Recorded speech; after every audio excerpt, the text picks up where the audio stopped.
Sveicināti pilsētnieki, sveicināti Vēncpils novada iedzīvotāji un sveicināti visā Kurzemē. Pusstunda ziņas no Vēncpils.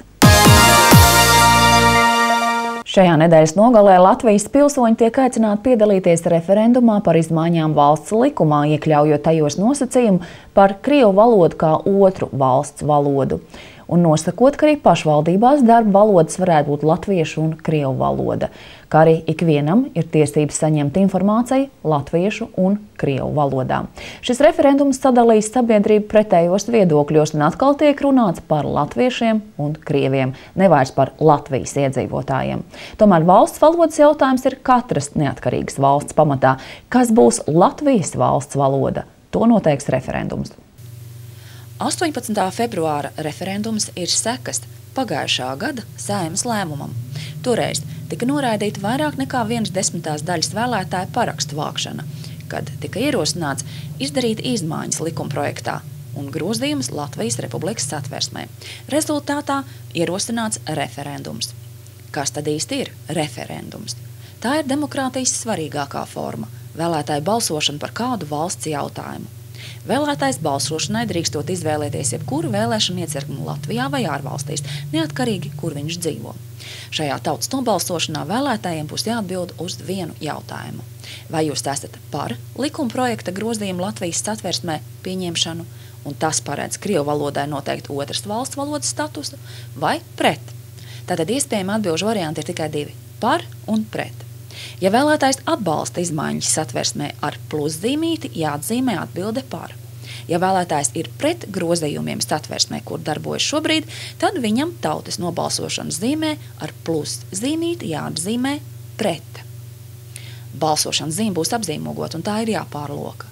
Balsojums būs nederīgs, ja zīmē būs atzīmēts abas atbildes gan par, gan pret, vai arī, ja nebūs atzīmēta neviena. Obligāts balsošanas dokuments ir derīga Latvijas pase, un referendumā varēs piedalīties tik viens no 18 gadu vecuma. Vēlētāji ārzemēs varēs izmantot iespēju balsot kādā no ārvalstīs izveidotajiem vēlēšanu iecirkņiem, vai arī pa pastu. Zināms, ka pasta balsošanai pieteikušies jau vairāk kā 1000 pilsoņu. Tie, kur vēlēšanu stāvokļa dēļ nevarēs sestdien ierasties vēlēšanu iecirknī, var lūgt kādu no saviem aprūpētājiem pieteikt urnas piegādi mājās. Šo iesniegumu var aizpildīt iecirkņos līdz 18. februāra rītam. Savu izvēli ik viens referenduma dalībnieks varēs izteikt jebkurā no iecirkņiem. Tautas nobalsošanā var piedalīties arī vēlētāju ieslodzījuma vietās. Nobalsošanā vēlētājs apkalpos 1035 iecirkņi, no tiem 85 atradīsies ārzemēs. Balsu skaitīšana sākšoties uzreiz pēc iecirkņa slēgšanas 10. vakarā, un pirmie provizoriskie tautas nobalsošanas rezultāti būšot zinām ap 2–3 naktī. Februārī uzsākta Vēncpils pilsētas domes ēkas renovācija. Šis projekts iegūst finansējumu no klimata pārmaiņu finanšu instrumenta. Katru, kas apmeklējot pašvaldības ierēdņus ierādumu pēc meklē ieeju no Jūras ielas puses, lai nemulsina tas, ka ieeja domē šobrīd ir nosētas. Iekļūšana ēkā jānotiek nepārtraukti gan mums darbiniekiem, gan arī apmeklētājiem. Un tātad mēs vienojamies, ka izmantosim divas esošās ieejas no 3. Tas viena ir galvenā ieeja, kas šobrīd jūs redzējat bija slēgta, un šo te dienestu ieeju vai sēdes ieeju, kur šobrīd kalpo par mūsu vienīgo un galveno ieeju domas ēkā. Būs arī iespēja iekļūt kā līdz šim no Jūras ielas, tā bija mūsu prasība. Un arī no Rīgas ielas, tur, kur ir izveidota šobrīd pagaidu iebrauktuve. Tā iebrauktuve darbosies pagaidām, ja vienmēr jārēķinās, ka šeit varēs nolikt mašīnu? Pagaidu iebrauktuve, un būtībā tā ir paredzēta domas dienesta autotransportam. Kur apmeklētāji var novietot automašīnu? No apmeklētājiem, protams, mums ir jāatvainojas, jo šīs iespējas nebūs varbūt tik plašas, kā tās bija iepriekš, bet joprojām ir izmantojams stāvvietas gar Jūras ielu, varbūt arī pie kaimiņiem var mēģināt kāds nolikt, un arī Rīgas ielas rajonā jāmēģina novietot savus autotransports. Ieeja ēkā pa galveno no Jūras puses līdzinējo ieeju ir jau daļēji nojaukta, bet autotransportam ir rīkots pagaidu ceļš no Rīgas ielas puses. Nožogojumi uzstādīti tā, lai par ieeju domē apmeklētāji tiktu informēti jau piebraucot pie domes. Kā vienmēr mēs sākam ar to, ka tiek izveidots apkārt būvobjektam žoks, tiek instruēta gan domes nodaļu vadītāji, gan arī tika instruēti visi domas darbinieki, kā ir jārīkojas, kā ir šajā periodā, kādi īpaši apstākļi ir un kādas lietas ir jāievēro, lai nenotiktu nekāda negadījuma un lai tiktu maksimāli arī nodrošināts kvalitatīvs domas darbs šajā laikā. Un šeit mēs šobrīd stāvam pie vietā, kur vēl ceturtdien bija galvenā ieeja Ventspils pilsētas domē. Šobrīd viņi ir aizšūti un tiks arī demontēta līdzinējā ieejas mezgls, lai izveidotu jaunu, jau atbilstošu visām prasībām. Projektā paredzēts, ka notiks jumta un ārsienu siltināšanu, arī ārdurvju un logu nomaiņa. Tiks ierīkota jauna ventilācijas sistēma un pat panorāmas lifts, kas nodrošinās visu pakalpojumu pieejamību personām ar kustību traucējumiem. Lifts atradīsies domas ēkas galā, gar iebrauktu pagalmā, un tātad viņš būs kā panorāmas lifts un nodrošinās piekļūšanu mūsu domas telpām, pie mūsu speciālistiem, arī cilvēkiem ar īpašām vajadzībām. Vai arī šeit būs kāds pandus, lai varētu ierasties cilvēku ratiņkrēslā? Jā, arī šeit saglabājās pandus, tā kā viņš tiek pārbūvēts esošais, jo pie tā siltinājuma slāņa, kas tiks uzklāts domas ēkas ārsienām, tas ir gandrīz 50 centimetri, tad esošais pandus būtībā paiet jau zem viņa, tā kā viņš tiks rekonstruēts. Automātiskās durvis bija jau līdz šim, un viņas būs arī, bet viņas būs citā kvalitātē, un arī visi šie te vēdināšanas elementi un gaisa aizskari, tā saucamie, tie visi tiks arī izveidoti pilnīgi citā kvalitātē. Ventspils domas ēka bija morāli novecojusi. Tā celta 71. gadā un pēdējo gadu laikā veikta viena logu nomaiņa. Lietus laikā atsevišķās telpās ieplūda ūdens, ziemā bija augsts, bet vasarā karsti. Galvenais iegūms ir tas, ka 11 reizes samazināsies izdevumi ēkas apkurei. Tā kā mēs gadā tērēsim uz visu šo ēku apmēram 15 000 latu apkuras izdevumiem. 4-5 gadus atpakaļ mēs šeit izveidojam šīs ārējās žalūzijas, jo šī dienvidu puse ēkai ārkārtīgi pārkārs vasarā. Un temperatūra sasniedza 30 un vairāk grādus, un pat pavasarī un rudenī, tajā brīdī, kad saule nonāca dienvidu pusē, un tad faktiski strādāt bija praktiski neiespējami. Un šīs žalūzijas jau zināmā veidā jau šo problēmu palīdzināja risināt, bet mēs viņus saglabāsim arī pēc rekonstrukcijas. Izstrāde sāks jau 2 gadus atpakaļ taisīt skiču projektu, ko mums realizēja Krauklis, Ervīns Krauklis, kas ir viens no retajiem Latvijas speciālistiem pasīvās mājas projektēšana. Ventspils pilsētas domas ēka būs pirmā pasīvā māja Ziemeļkurzemes reģionā. Gan no energoauditora, gan no projektētāju speciālistu inženieru korpusa darbiniekiem, gan arī ir dots uz pasīvu hausu institūtu aprēķinu apstiprināšanai. Tā kā matemātiski aprēķini mums ir viss kārtībā. Kā viņš tiks panāks, tas noteikti ir atkarīgs no mūsu pašu projektu vadīšanas. Tad skaitā ir būvuzraudzība kārtība, kur arī būvuzraudzība ir piesaistīta vēl klāt būvfiziķis, kas ievēros šos gan tehnoloģiskos, gan materiālu parametrus. Ventspilnieku pasīvās ēkas pilotprojekts tiks realizēts ar augstvērtīgiem siltināšanas materiāliem, jaudīgu ventilāciju un regulējumu siltumu padevi. Lai šos termiņus ievērotu, jo mums arī nav kur īpaši atkāpties, jo mums tas 31. augusts ir tas būvdarbu nobeigšanas termiņš. Gribējām ātrāk, šie -20 traucē, jo pēc projekta autora viņš negribēja katru roku un izsaldēt pamats, jo var notikt arī temperatūras ietekmē dažādas staigāšanas. Līdz -10 grādiem var strādāt. Tas īpaši netrauc. Projekts noslēgsies šī gada augustā. Tie termiņi ir ļoti īsi. Tiksiet galā ar mūsu pašu Ventspils celtniekiem vai pieaicināsiet vēl kādu? Pilsbūvē ir apakšu uzņēmējs, bet tie ir vispārējie arī Ventspils uzņēmēji. Kā principā darbs tiek dots vietējiem? Jā.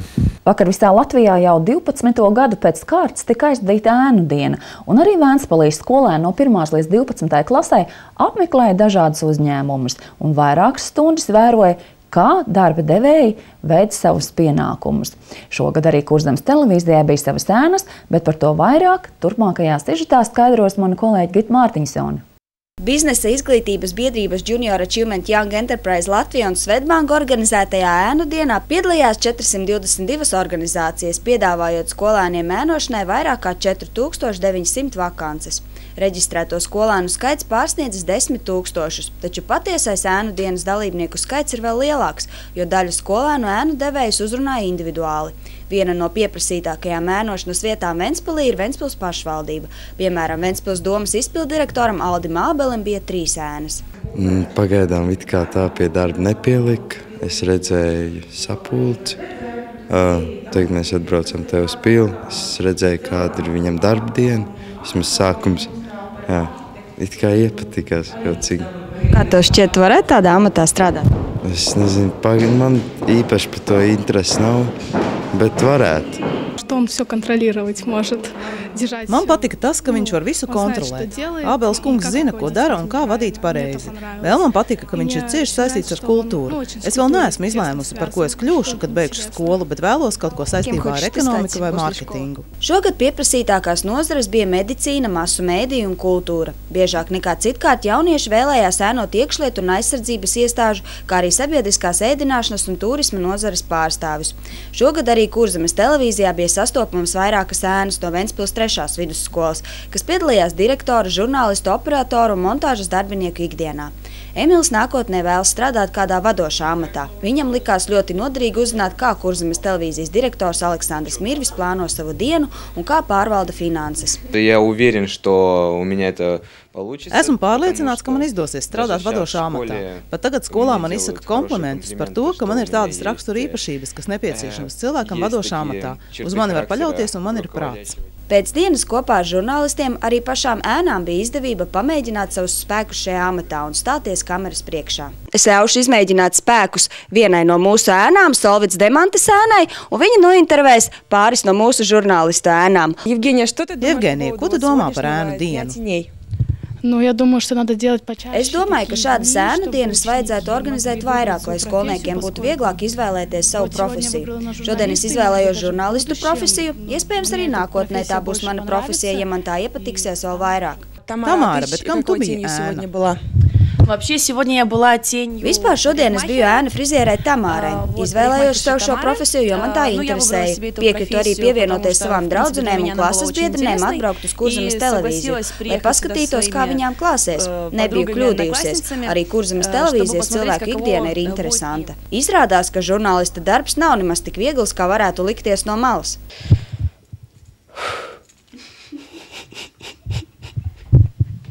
Pēc ēnu dienas jauniešiem savās skolās jāuzstājas ar prezentācijām par savu ēnu dienu. Visas Kurzemes televīzijas ēnas bija ļoti apmierinātas ar pavadīto dienu televīzijā un pieļauj pat iespēju nākotnē savu karjeru saistīt ar žurnālistiku.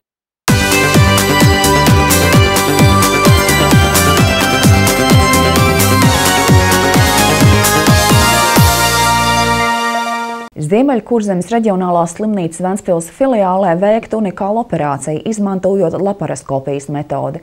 Šo procedūru veica no Vācijas pieaicināts ārsts Igors Iesalnieks. Reiz Igors ir dzimis Ventspilī, un šobrīd ar jauno metodu mācījās strādāt kāds cits Ventspils ārsts Ģirds Štekerhovs. Pieredzējušais ārsts no Vācijas ieradās, lai dalītos pieredzē resnās zarnas vēža likvidēšanā ar Ventspils ārstiem. Rīgā šādas operācijas ir veiktas, bet Ventspilī pirmo reizi. Operācija ir unikāla ar to, kad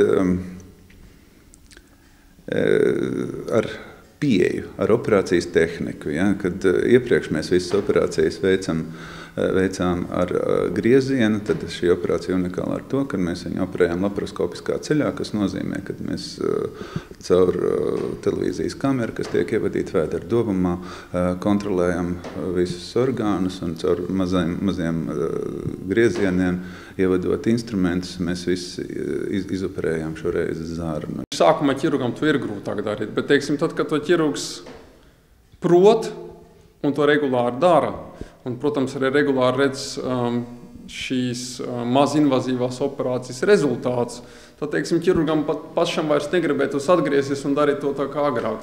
Dr. Štekerkovs mācības turpinās, jo ar vienu reizi ir par maz. Ārsti saka, vēl ejams tāls ceļš, lai veiktu šādas operācijas. No sākuma asistentes mācās, vai ne, pēc tam, un kad meistars operē, teiksim tā, vai ne, pēc tam mēs mainamies vietām. Un tad, kad meistars var pateikt, ka asistents labi ir izoperējis, tad var uzskatīt, ka tas apmācības cikls būs noslēdzies. Ventspils slimnīca ir labi nodrošināta ar materiālo bāzi, lai veiktu šādas manipulācijas. Mēs vairāk nedzīvojam dziļos laukos, mēs esam Eiropas Savienībā un esam apritē, un mums ir iespējas iegādāties principā visas lietas. Ja mūsu ekonomika to ļauj, tad mums, teiksim, iespējas dabūt tādas operācijai nepieciešamos instrumentus ir jebkurā laikā. Tā teikt, pāris dienu laikā mēs varam dabūt visu, kas iespējams, kas nepieciešams. Es varu pateikt, aizvakar, kad mēs to operāciju izdarījām, man nekā netrūka. Teiksim, man bija tikai drusku jāpierod pie jauniem apstākļiem, bet tā, kas attiecas uz materiālo bāzi, uz instrumentiem un tā tālāk, nekā netrūka. Laparoskopijas metode ir laba ne tikai ārstam, bet arī pacientam, jo pēcoperācijas atlapšanas periods saīsinās vairākas reizes. Pacients attiek no operācijas daudz ātrāk. Protams, kā arī ķirurgam ir patīkami skatīties, ka viņa pacients no operācijas attiek daudz ātrāk. Tā kā teiksim tā, es domāju, ka ir vērts to darīt un ir vērts to mācīties gan priekš pacientu, protams, bet arī priekš mums. Ja otrā dienā pēc operācijas slimnieks jutās labi un dažas dienas vēlāk pacients devās mājās. Otrā diena pēc operācijas, vai ne? Kā jūs jūtaties šodien? Jūtos labi. Jūtaties labi, jā. Jums ir parādījusies apetīte? Jā, paēdāt. Paēdāt arī jau šodien. Nu, tas arī ir baigi labi. Temperatūras nav? Nav. Klepus nav? Sāpes nav? Nav. Ķirurgs Igors Ieselnieks ir dzimis Ventspilī. No vienas puses viņš labprāt dalās pieredzē ar Ventspils ārstiem, bet no otras puses bijis ļoti liels uztraukums. Es atbraucu uz dažām dienām, lai kopā ar doktoru Štekerhofu kopā operēt. Un, protams, ir liela atbildības sajūta gan kolēģi priekšā, gan pilsētas priekšā un pirmām kārtām pacienti priekšā. Un, protams, ka ir būt nepatīkam sajūta, ja parādās kaut kādas problēmas un kaut kas nenotiek tā, kā mēs būtu plānojuši. Un man būtu ļoti nērti, vienkārši godīgi sakot. Un, protams, tādēļ es arī uztraucos. Bet mums ķirurgiem tās darbs, mums ar uztraukumu jātiek galā. Ķirurgiem ir ļoti daudz iemeslu, kādēļ viņi operācijas vai savu darbu laikā uztraucas, un mums ar to jāprot tik galā. Pacientam, kuram tika veikta operācija, nav nekādu sūdzību. Doktors Štekerhofs apmācības turpinās, lai pacientus ar līdzīgām saslimšanām ārstētu vēl efektīvāk. Ventspils tā ir pilsēta, kurā it kā visa ir daudz, bet vienmēr kaut kā arī pietrūkst. Piemēram, turisti nereti žēlojas, ka ir maz vietu, kur var labi paēst. Itālo Freimanis nolēma iesaistīties šīs problēmas risināšanā. Vecās kafejnīcas vietā atverot jaunu, mājīgu, ar jaunumiem piedāvājumā. Kādu laiku bija šeit ciet, tad šobrīd viss ir atrestaurēts, ir notikusi neliela renovācija, ir atdzīvināta šī māja. Un šobrīd mēs piedāvājam gan kafejnīcas pakalpojumus, mums ir saglabāta iepriekšējā tradīcija ēdieni, nosaukumi ir ventiņu valodā, kas ir, teiksim, interesanti un mazliet arī vēsturiski. Tāpat tās jaunums ir gar šajā pirmā stāvā pagaidām ir izlikts vecās Ventspils fotogrāfijas, kas varbūt pat nav iespējams redzēt muzejā. Man liekas ļoti mājīgi, ļoti laba atmosfēra. Tā, ienākot iekšā ir pie kā pielikt acis, tās krūzītes un viss apkārtējās bildes. Ventspils, man liekas, ļoti mājīgi. Vēl kāds jaunums, kafejnīca izvietota 2 stāvos. Ja kādam ir vēlme pavadīt laiku noslēgtākā vidē vai justies kā virtuvē mājās, labāk uzreiz doties uz 2. stāvu. Daudzi ēdieni ir tā kā jauni, kuri vēl tā kā nebija mūsu ēdienu kartē, bet visiem ir tāpatās tā ventiņu valoda izmantota. Cenas, es domāju, ir demokrātisks un iesaku nobaudīt mūsu īpašos mājās ceptos kartupeļus.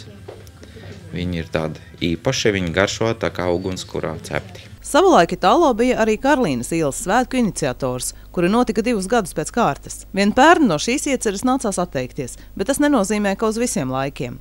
Kafejnīcā aplūkojams iepriekšējo svētku fotogrāfijas. Nedēļu pirms Eirodziesmas 2012 fināla plašsaziņas līdzekļos tika ziņots, ka vienai no finālistēm, dziedātāja Elizabetei Zagorskai, nav atļauts savā Eirodziesmas 2012 šovā izmantot pirotehniku. Lai gan pēc šī aizlieguma iesākumā tika apsvērts, ka Zagorska Eirodziesmas finālā varētu nestartēt, otrdien pieņemts lēmums dziesmu konkursā piedalīties. Tā ziņo portāls Delfi izklaide. Elizabetes Zagorskas izpildītās dziesmas You Are a Star ugunsšovs uz Teātra nama Jūras vārti skatuves nav iespējams. Katrs pasākums, katras darbības ir piemērotas vienai vai otrai vietai. Jā, teiksim, nevar šaut Lielgabalu baznīcā un nevar dziedāt varbūt korāļu sveču gaismā vējainā pagalmā. Jā. Tā ir līdzīga ar šo te šovu, jā, kur, kas, teiksim, ir iespējams vienā vietā, tas nav iespējams citur, jo Teātra nams Jūras vārti ir nams, kurā vienlaicīgi uzturēsies kopā šajā brīdī ar māksliniekiem gandrīz 1000 cilvēku. Līdz ar to darbojās noteikti noteikumi un priekšnoteikumi, priekšraksti, jā, lai šādi pasākumi varētu notikt. Viens no tiem ir tas, ka ir obligāti šādu pasākumu laikā jādarbojās ugunsdrošības signalizācijai. Ja uz skatuves tiek atļauts šovs ar pirotehnikas elementiem, tad tieši ugunsdrošības signalizācija ir pirmā, kas būtu jāizslēdz. Teātra namā atrodas, viņš ir koka grīda, pirmkārt tur ir auduma kulises, šis te tornis, ja, kas būtībā strādā kā skurstenis, skatuves tornis, tas rada vesels virkni papildus argumentu, kurus, acīm redzot, Valsts ugunsdrošības un glābšanas dienests, gatavojot savu slēdzienu, ņēma vērā. Aizvadītajā piekdienā tika saņemts Valsts ugunsdzēsības un glābšanas dienesta slēdziens, ka pirotehnikas pasākums nevar notikt. Pēc šīs slēdziena saņemšanas par to tika informēti organizatori un šova autori. Šī informācija tika izvietota arī interneta vidē. Aldis Ābele uzskata, ka eirodziesma ir vokālistu un dziesmu konkurss, un pirotehnikas šovam nevajadzētu būt izšķirošajam elementam konkursā, un atteikties no dalības eirodziesmā dziedātājai nevajadzētu. Arī nolikumā, šī gada Eirovīzijas nolikumā bija minēts, ka šis šovs notiks Teātra namā Jūras vārti. Jau gatavojot šo šovu, vajadzēja izvērtēt šos te apstākļus, vai būtu reāls šāds samērā grandios pirotehnisks šovs. Plašsaziņas līdzekļos informēts, ka eirodziesmas finālam Elizabete Zagorska gatavos 2 priekšnesumus. Drošības labad paralēli ugunsšovam tiks iestudēts vēl viens variants, kā skatītājiem prezentēt dziesmu You Are a Star. Aldis Ābele stāsta, ka šo otrdien māksliniecei tika nosūtīta oficiāla vēstule, kurā iekļauts arī slēdziens neatļaut pirotehnikas šovu. Doma sazinājusies arī ar producentu Juri Milleru. Mēs faktiski lietišķā sarunā vienojāmies par to situāciju, kā tas ir atrisinājuši šobrīd, ka tas būtībā ir optimālais variants viss. Mēs no savas puses varbūt izrādīsim kādu pretīm nākšanu kādā viņa nākotnes projektā. Tā kā es domāju, ka mēs satiksimies un šķirsimies bez naidu un bez skeleta skapī.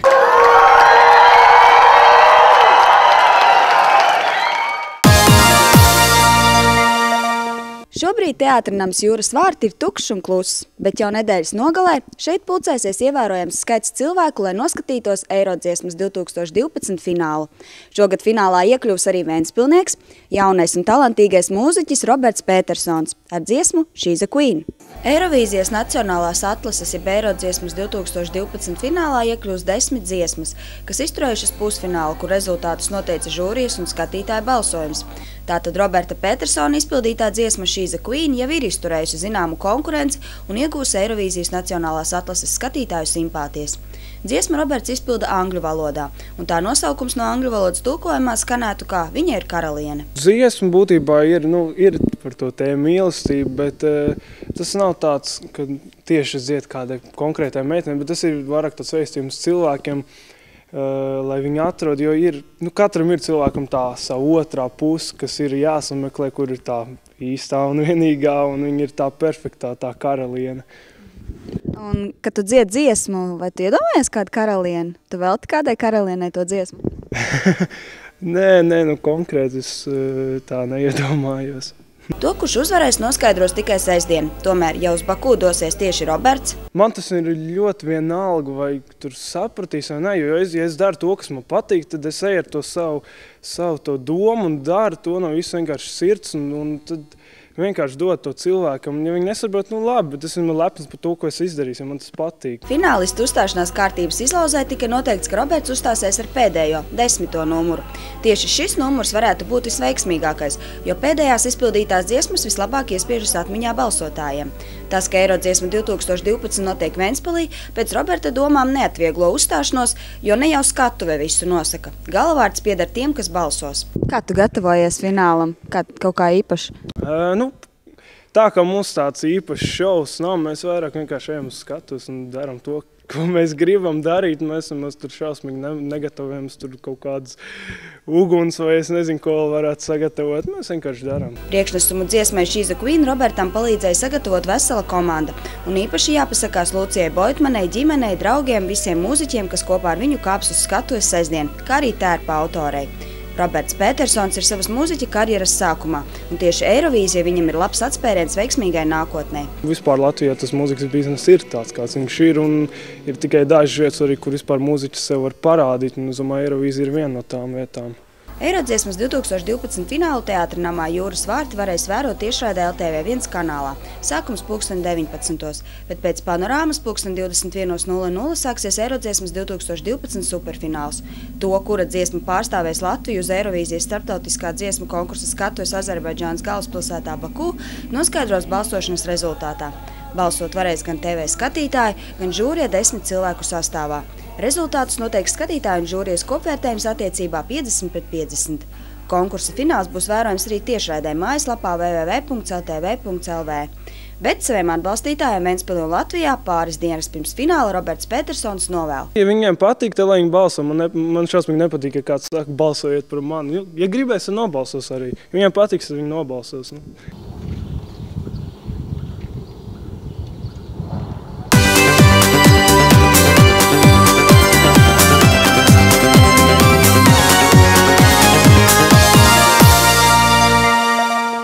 Piektdien, 17. februārī 18. Ventspils amata mājā tiks atklāta ziemai veltīta fotoizstāde. Šajā ziemas skaistajā mēnesī mums būs izstāde, Māra Grīvas izstāde, fotoizstāde par ziemu.